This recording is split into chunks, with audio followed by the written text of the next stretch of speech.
production. This is new applications coming in. Hey, if we look at where we are now compared to from 2010 to 2017 or 2018, we're about the same number of units. So just keep everything in perspective in terms of knowing where we're at in the marketplace. Okay, this data from CAR is pretty straightforward.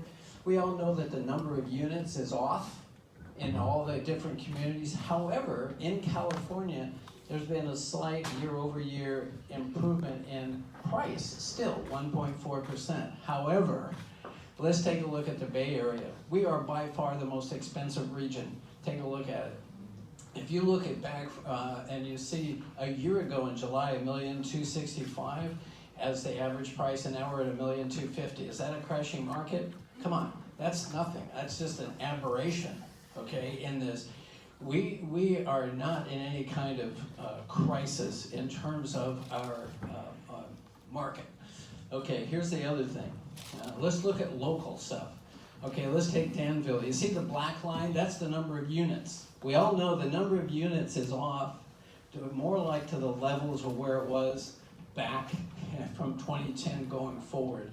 But notice the pink and the blue lines, that's price. That's average and median price. The average and median price is holding tight, okay? And there's reasons for it, okay? This is the same for Walnut Creek, very similar situation. I just want you to look.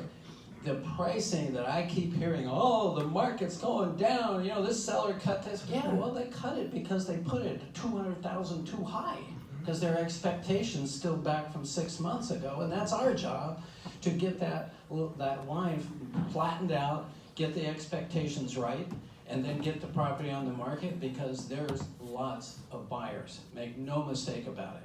Okay, the next thing is, here we go, interest rates and affordability. Most of us know this picture, but if you look at the interest rates, that's 666, I saw that and I went, oh, that's an interesting number for it to come up with. But just 2 weeks ago, where was it? 629 and so on. I mean, this is pretty obvious. We're pressing 7. All the, I don't know, a lot of the data that I read looks like we're going to 8.5. So those buyers that you have, I'm telling them, get off the fence and get in. Get in now, lock it in, be done with it, and you can refinance out of it later. But now is the time to get in to a piece of property.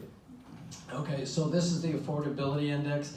I just double checked the Q3 numbers aren't quite out yet, but you can see the Q1 to Q2 dropped significantly down to 16% from 24%. I mean, that's a big drop in affordability. However, there's still lots of buyers, even at the 16% level, okay? And I love this chart, okay, because look, we're in Contra Costa County. Contra Costa County is still one of the cheapest counties to get into compared to our other Bay Area counties. If you look at the average, on the right over there is the average income it takes to qualify for an average priced home in each one of these counties. Okay, so if you look at what San Francisco and San Mateo and Santa Clara counties, it's way higher in income. So we're still getting a lot of activity here in Contra Costa, and we should be. But here's the flip side of that. Do you know that California, as far as home ownership, is the worst in the country? We're at 54%. We are the last place. And in the last 17 years, if we look at this, you see where it says 9.8%? That's the decline in the home ownership rate in California. So we have a lot of work to do in terms of educating our young, about they should be in the real estate market, all right? And preferably not renting. We need to help them make that transition and understand why. Okay, so let's go to this. Hey, how about this? This was an interesting statistic that what about the fastest growing city in California? Dublin? Really? Hey, high five, Dublin. Anyway, look, there's all kinds of numbers that were attached to this. My point is that we have a lot of Keep going. Am I bugging you, Rich? Rick. Okay, here we go. So let's go on here. Here's the big piston in this whole thing with the Bay Area. The Bay Area is still responsible for 74% of the jobs in California. Okay, look, we have more jobs in this Northern California, in our case, Bay area, and they need houses. Okay, it's just the way it is. Look at this number. The East Bay has produced more jobs than all the other counties. Interesting, in the Bay Area. Very interesting to me. You remember, East Bay, Contra Costa, there's a reason why there's people still coming here by big numbers. Okay, housing starts. This is my big peeve with the education system around here in California. When you look at housing starts, this is a national number. You see that blue line, how the housing starts took a dive? Look, this is going to affect pricing and inventory, because everything that it comes online new in terms of housing helps us in terms of the total number of units available. So let's take a look at this. Here's the housing starts, minus 3% year over year for California. So look, we have to pay attention to this, because that is going to affect our inventory. All right, there's not enough new homes coming on board. Next thing is this. How about this? A new announcement from PG&E.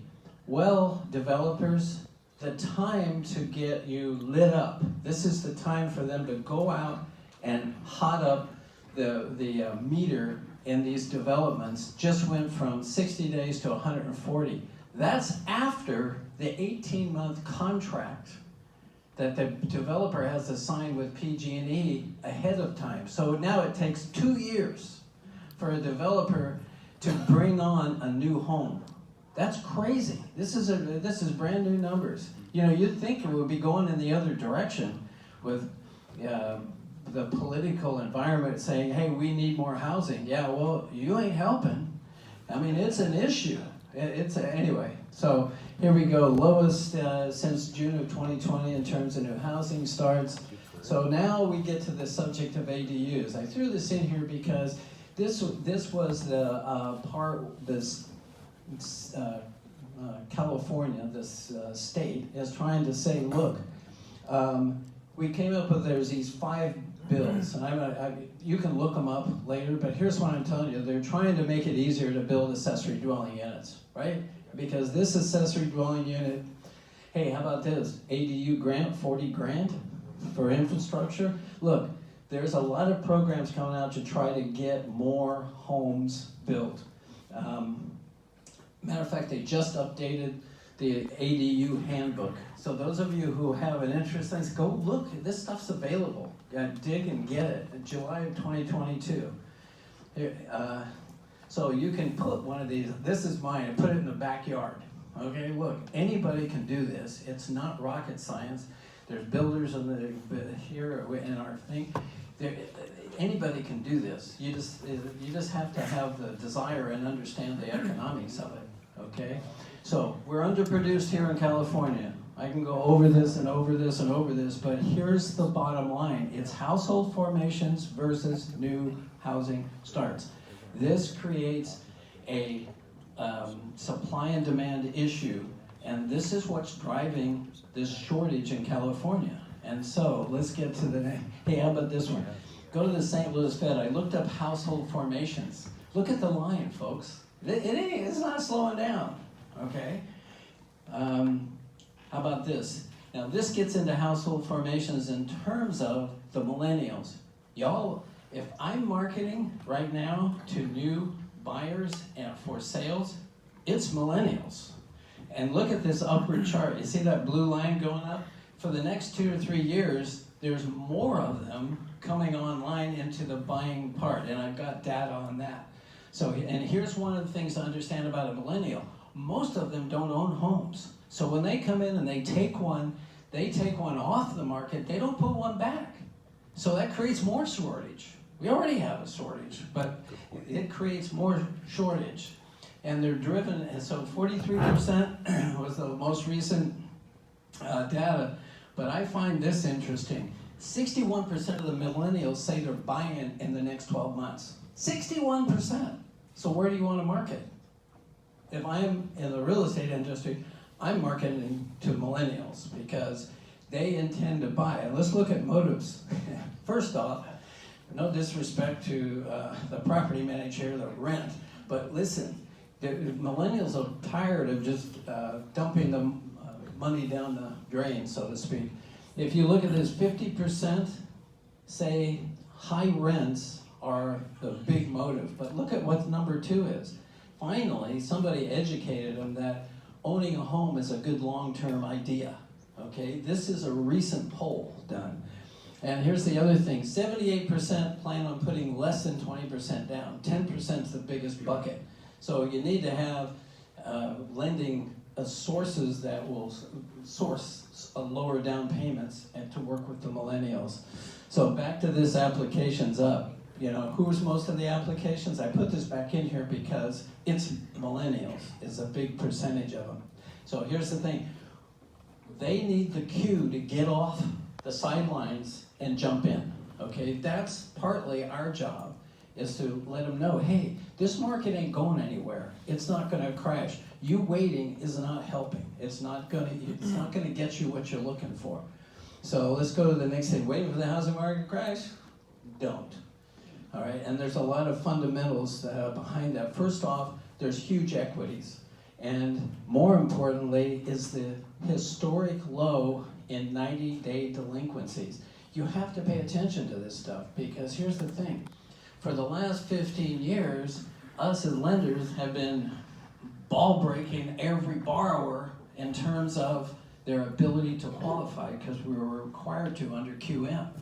Okay, so what's happened is those sellers that you're sitting on now, they have not only high equities, they can afford the house. Okay, so they're not going to dump it at what they perceive as a low price when they can just hold on to it. They can weather this storm. So 2022, 2023, here's the bottom line. California still is a great place to live. You know, we got the beaches, we got the education, we got great infrastructure, parks, all that stuff. This California market is going to roll on. We just have to know what we're dealing with. So here's the conclusion. Yeah, there's going to be some settling and there's going to be some pockets of deals around.